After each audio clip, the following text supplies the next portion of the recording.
button I was looking for had finally clicked into place. His lips molded over mine, and when I felt his tongue gently probe, I briefly let him inside. The whisper-light caress of his hand on my cheek brought me back to reality. My eyes flew open as I pulled back. What the fuck had I been thinking? I swallowed hard, unsure how to handle what I'd set into play. Jake's nostrils flared slightly as he sat back in his chair and then leaned toward me again. we need... Brandon, is that you? Honey, I've been meaning to call you. I need to come by the store to pick up a set of those divine candles. Tell me you still have the cobalt. I turned sharply toward the high-pitched, effeminate voice. It was Trey O'Brien, a young Hollywood actor who'd recently re-signed his contract for his role on a popular television series. He was a frequent customer who often came into my store wearing oversized sunglasses and carrying his tiny Yorkie in his man bag. Trey was harmless and sweet in his own way, but I was still reeling over my lip lock with Jake. Trey's appearance felt intrusive and out of place. However, he was a client, so I smiled up at him kindly. It must be fate. I received a new shipment of the cobalt this week. I'll put a couple aside for you. How many do you need? 3? I could see Trevor in my peripheral vision watching our exchange intently. Where was the waiter with our check? I couldn't eat another bite, and I was getting anxious to get the hell out of here. I felt off balance and out of sorts, but it had nothing to do with Trevor or Trey. It was all Jake's fault. Correction, it was mine for agreeing to come to dinner with him in the first place. Fab, yes, thank you. Brandon, you are a dream. Trey turned to Jake and threw out his right hand like a femme fatale. I held my eye roll in check as he introduced himself to my date. Hi, I'm Trey O'Brien. You are... Jake Wesley. Nice to meet you. As he politely shook the offered hand, I barely stifled a laugh. Trey was obviously hoping to be recognized, and Jake clearly had no clue who he was. Yes, you too, Trey purred before pivoting toward the table next to ours. Oh, wonderful, my date is right here. Enjoy your dinner. I'll come by tomorrow, Brandon. Trey took the seat opposite Trevor, but jumped up a second later. I'm so rude. This won't be awkward, will it? Us sitting next to each other? We can move, right, Trev, honey?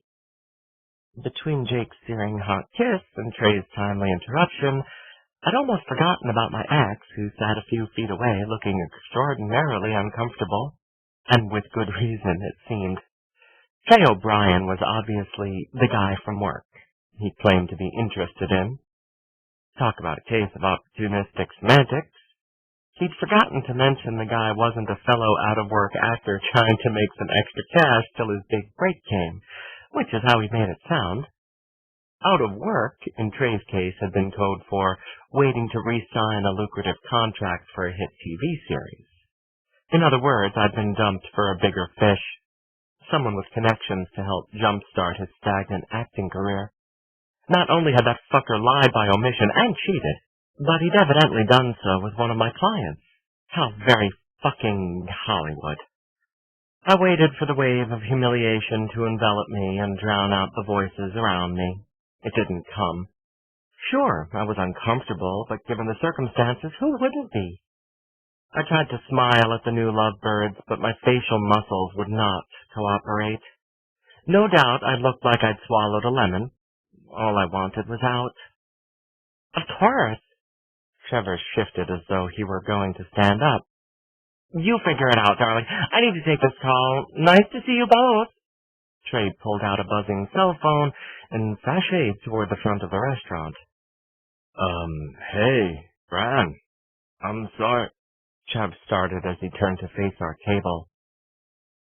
Babe, do you feel like dessert, or can we go home for that? Jake's left hand cupped the back of my neck and blocked Trevor from view as he massaged the tension away. He pulled me into his side and kissed the corner of my mouth sweetly. I grinned in response, grateful for Jake's presence and his kindness, and his ability to stay in character. Let's go home, I said in a huskier than usual tone. Jake pulled out his credit card and discreetly handed it to the waiter as he passed before turning back to me. He stared at me in a manner that made it hard to notice anything or anyone around us, especially my idiot ex. My focus and energy were fixed on Jake. I let his fingers entwine with mine and answered his whispered question about a song he could hear playing softly on the speakers. He effortlessly fell into his role to a degree that should have alarmed me. There was no awkward PDA or over-the-top affectations to make his boyfriend act unbelievable.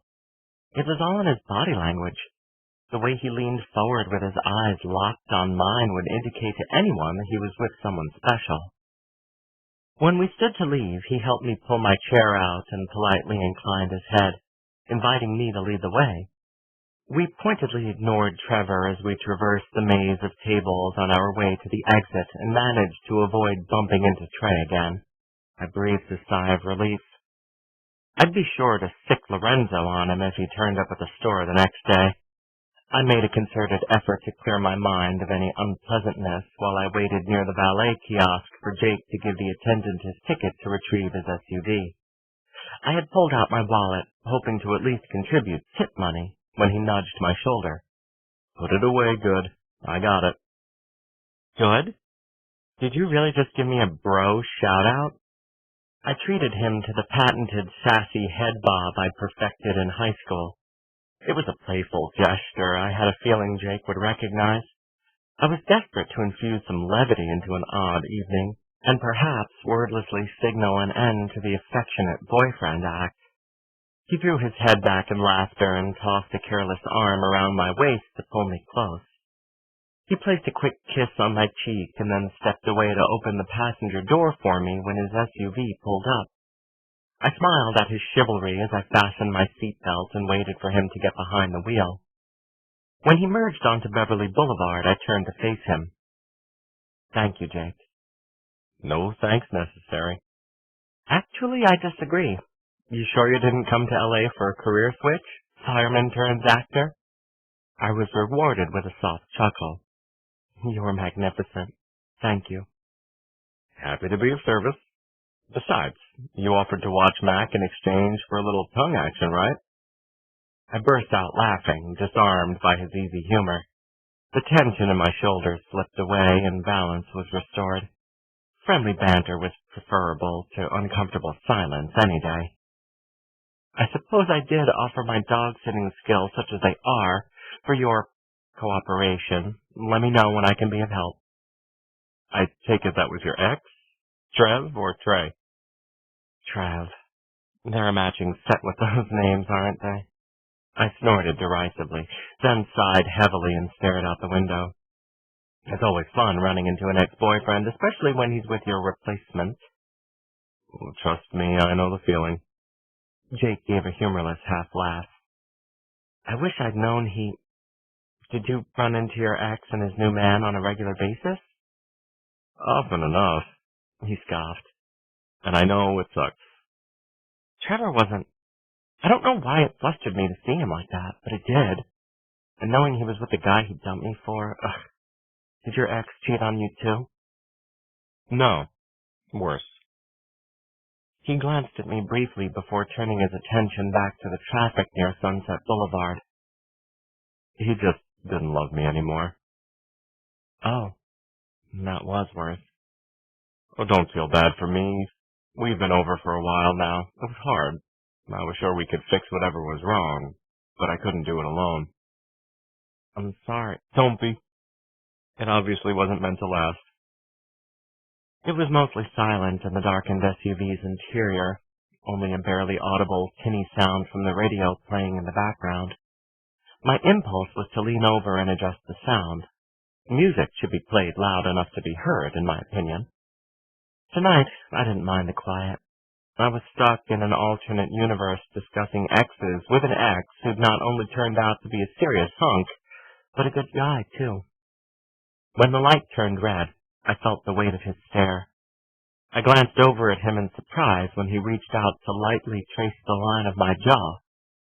I pulled back slightly, but didn't argue when he took my hand in his and held it securely for the short ride back to my house. Again, I questioned my sanity. Something was odd in my world for sure. My heart was beating double time when he finally turned onto my street.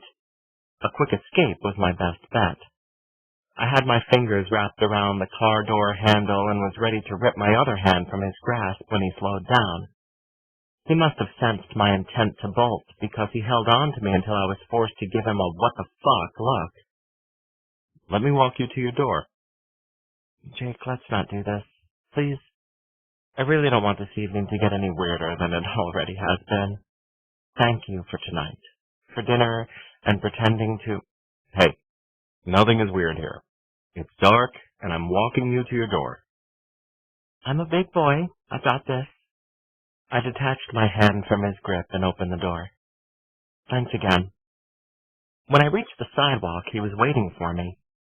The man, obviously, was hard of hearing. You are stubborn. I gave him my best evil eye before I trudged up the path ahead of him. Me? You're the difficult one. I'm trying to be nice. You don't have to prove you're nice to me. I get it. That doesn't mean... Suit yourself. Humor me. I fished my key from my pocket as I approached the well-lit front porch. Here I am, safe and sound, no need for worry, I said flippantly as I turned to Jake. You can't... I swallowed my words. He was closer than I expected. Much closer. I felt the warmth from his body, but wasn't prepared for the hunger I saw in his eyes. I licked my bottom lip nervously. I knew what was going to happen, and though I wasn't sure it was a good idea, I wasn't going to stop him. He bent slightly and brushed his nose against mine. I felt his breath on my lips as I waited for him to close the distance between us. Neither of us moved. He smelled delicious. That intoxicating combination of soap and a hint of musky cologne I'd noticed the morning he hugged me in my kitchen. I could have happily buried my nose in his shirt or in the curve where his neck met his shoulders. I closed my eyes and leaned in the tiniest bit closer, expecting him to take over. He still didn't move. Aren't you going to And then he pounced. He crashed his mouth over mine and snaked his arms around my waist, fusing our bodies together. His hands traveled up and down my back while he licked the sensual line across the seam of my lips, requesting entry.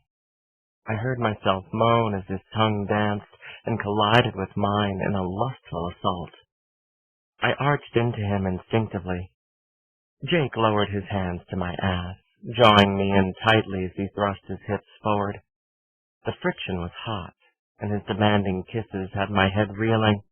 This was nothing like our frantic make-out sessions years ago. Just as that errant thought surfaced to remind me whom I was grinding against like a teenager on my front porch, Jake turned his full attention to my mouth. I was painfully hard, but I was right. We shouldn't be doing any of this. But I couldn't seem to stop myself. I bit at his jaw and then licked my way to his ear, flicking the lobe gently with my tongue until I felt his teeth at my neck. I made a strangled sound and went limp in his arms. He was overpowering in a subtle, almost unexpected way. I was 2 seconds away from ripping his shirt when a car went down my street, blaring hip-hop music at an obscene volume.